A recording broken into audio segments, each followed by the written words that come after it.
भगवान सुखदेव राजा परीक्षित को कहने लगे, चक्रवर्ती सम्राट राजा परीक्षित, माता सती यज्ञ में गई और वहां जाकर उन्होंने शिवजी का अपमान देखा। तो पतिव्रता नारी होने की वजह से पति का अपमान सहन नहीं कर पाई, तो दक्ष को श्राप दे दिया और अग्नि में भस्म हो गई। नंदी वहीं खड़े थे, उन्होंने दक्ष का सिर काट दिया, गर्दन भी अग्निकुंड में जा गिरी।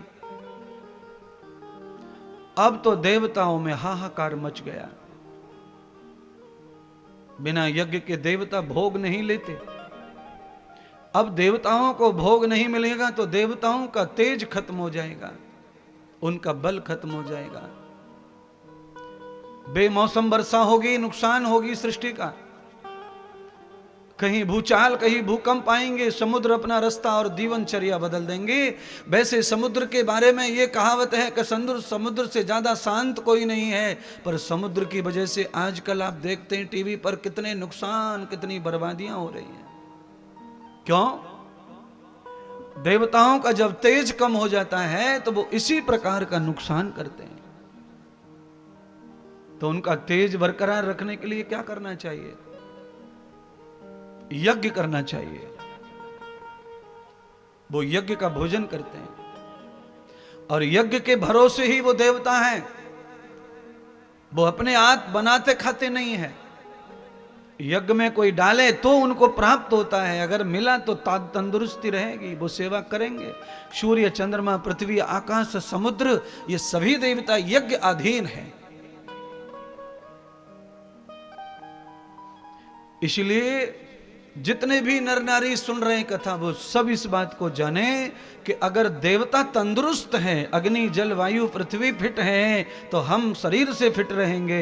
अगर वो तंदुरुस्त नहीं तो हम भी तंदुरुस्त नहीं रह सकते। इसलिए सभी माता बहनों को चाहिए, सभी पुरुषों को चाहिए कि वो अपने घर पर चाहे छोटा ही सही पर रोज यज्ञ में थोड़ा भोजन चढ़ा के फिर भोजन करें, जिससे तुम और तुम्हारे देवता सब प्रसन्न रहें।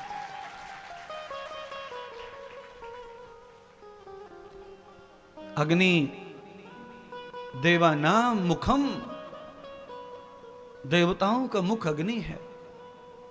देवताओं का मुख थाली नहीं है, प्लेट नहीं है, यह ध्यान करो। देवताओं का मुख तुम्हारे घर में बना हुआ मंदिर नहीं है, वो भी ध्यान करो। कई लोग ऐसे हैं यहां जो अपने घर में नित्य भोग लगाते हैं मंदिर में, पर मंदिर का जो भोग है वो देवताओं को प्राप्त नहीं होता है। वो भावना का भोग है। आपको उस भोग से फल तो मिलेगा दान करने का, पर देवताओं को तंदुरुस्ती नहीं मिलेगी। देवताओं को तंदुरुस्ती मिलेगी कब? जब उनके मुख से भोजन जाएगा, पेट में उतरेगा। तो देवता करोड़ों हैं पर उनका मुख एक है, वो है अग्नि। अग्नि देव वायु देव को देता है और वायु देव सर्वत्र देवताओं को भोजन पहुंचाता है और सब देवता भोजन करते हैं, तब आपको उनका सत्य फल प्राप्त होता है। इसलिए हमारे ऋषि मुनि जितने भी हैं, भागवत रची गई तब काल तक सब यज्ञ करते थे। तब मंदिर नहीं थे, मूर्तियां नहीं थी, तो केवल यज्ञ ही, केवल उपासना ध्यान ही, दो ही पूजा थी। या तो ध्यान में बैठो या तो यज्ञ हवन करो। ये दो ही प्रकार का पूजन हुआ, करोड़ों वर्षों से उसका उद्धार हुआ। और जब से महाभारत हुआ, सारे धर्म, सारी व्यवस्था, सारी नीतियां, सारे के सारी अध्ययन विद्या सब नष्ट हो गए। उसके बाद पूरा पाखंड ने घेर लिया। अय दुनिया भर के यहूदियों का, पारसियों का, मोहन जोदड़ों का, न जाने किस किस का अधिकार साम्राज्य भारत पर रहा और हम खत्म हो गए। फिर भी सनातन है, टिका रहा कैसे भी कोने कांथड़े में। और आज हम फिर जागृत हो गए, कथा सुन रहे हैं, कथा कर रहे हैं, पूजा कर रहे हैं, पाठ कर रहे हैं, हवन कर रहे हैं, तिलक लगा रहे हैं। हम बचे रहे महाराज, पर बड़ी चोट खाई है।